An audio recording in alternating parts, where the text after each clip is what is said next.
While others tighten their belts to hunt, these two fools are feasting extravagantly.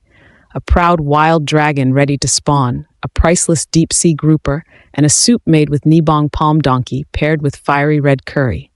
The hunter is completely puzzled. Pulau Tiga, off the coast of Malaysia, is a remote tropical island near Pulau Redang, uninhabited year-round and sweltering. Arriving on a nuclear-powered speedboat, the hunter and the chef, a pair of misfits, are about to take on the challenge. For the next 7 days, they not only must survive, but also find ingredients to prepare a royal feast. As soon as they land, the chef casually tosses his boots aside, marking the beginning of the adventure. As is well known, the first task in survival on a deserted island is to find a water source. The hunter leads the chef into the woods, but even with the hunter clearing the way, the chef's bulky body struggles to keep up, his clothes getting torn in the process. Fortunately, they soon find a large crab pond, but when the hunter tries to cook some, he realizes it's just salty seawater. Concluding that the crab pond is probably formed from the sea tide, they must look elsewhere for fresh water. Pushing deeper into the island, they discover a dry riverbed and follow it in hopes of finding leftover water. However, due to the heat and their long trek, the chef quickly becomes fatigued and nearly suffers from heat stroke, feeling thirsty and dizzy. Concerned for his teammate, the hunter quickly cuts a water vine, providing some juice to temporarily quench the chef's dehydration. After trekking another 2 miles, they suddenly come across a clear, shallow puddle. Without needing to guess, they know it's fresh water, but fear drinking it might cause stomach issues. They return to the beach to make a fire, boiling the water fully before drinking it. With such thrilling content, it's best viewed on my newly upgraded computer. The old one I had been meaning to sell but was too lazy to handle. I just discovered that Zhuan recently teamed up with Bopu to offer substantial recycling subsidies, so I arranged for them to pick up the old computer. To my surprise, I sold my Apple laptop for over 4,300 yuan, and Zhuan even takes back cameras and drones. So, I highly recommend Zhuan for secondhand recycling. As the sun sets, before resting, the hunter wants to fish for some dinner using the readily available hermit crabs as bait. Initially, he figures the area would be rich in resources, but after fishing half the day, he catches not a single fish. They're left with no choice but to endure hunger that first night. The next morning, they set out to find some protein. The hunter dons his diving gear to fish, while the chef heads inland to look for ingredients. Although the vegetation seems dense, edible plants are scarce. After wandering for a while, the chef finds nothing to eat, and meanwhile, the underwater visibility is less than half a meter for the hunter, making it difficult for him to spot fish and shrimp. After much effort, he decides to come back ashore. The returning chef, however, discovers some treasures, a few coconuts washed up by the sea. After shaking them, he realizes there's quite a bit of juice inside. Returning to the camp, he sees the hunter lounging on the beach, sunbathing, and knows the guy hasn't caught anything. Not wanting to go hungry, they inspect the hermit crabs on the beach. Though they're often dismissed as worthless, processed by the hungry chef, they could turn delicious. Soon, they collect a substantial amount, leading to the chef's time to shine.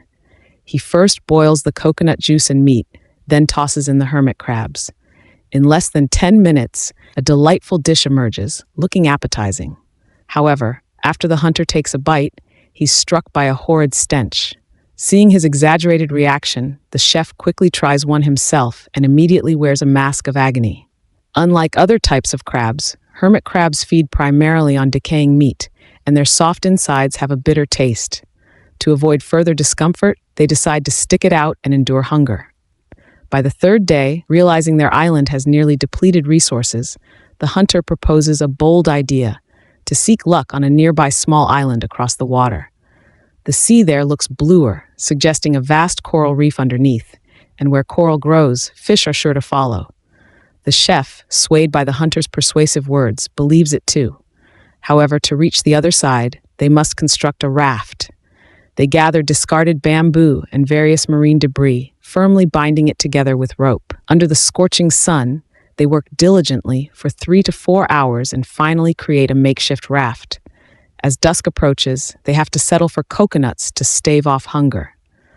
On the fourth day, armed with only 4 liters of fresh water, they row out in their bamboo raft. Surprisingly, the buoyancy and propulsion are outstanding.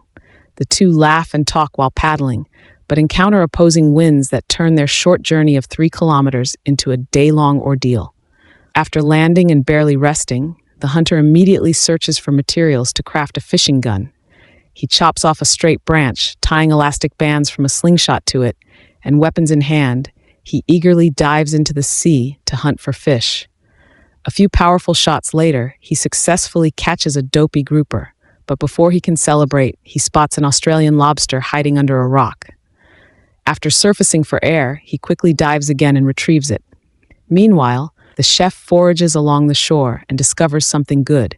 He finds a green, vine-like plant called sea grapes, with a popping texture similar to pop rocks, an unexpected delicacy. He gathers some to bring back to the camp. A short while later, the hunter returns laden with his catch. The chef bursts out laughing at the sight, but even more exciting is that the lobster is covered in roe. They can finally enjoy a good meal.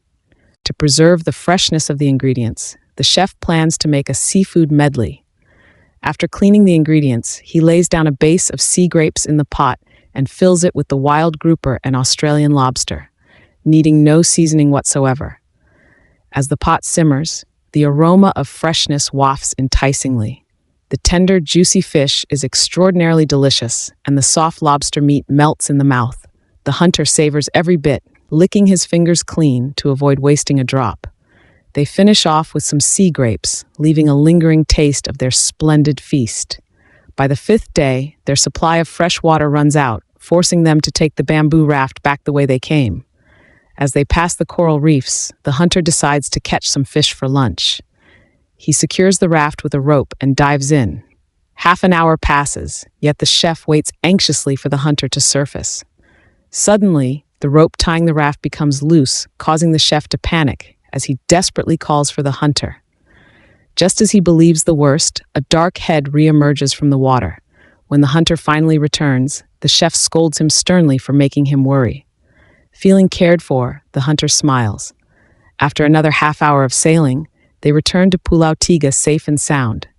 They take a moment to rest on the shore, and the chef heads back to collect fresh water.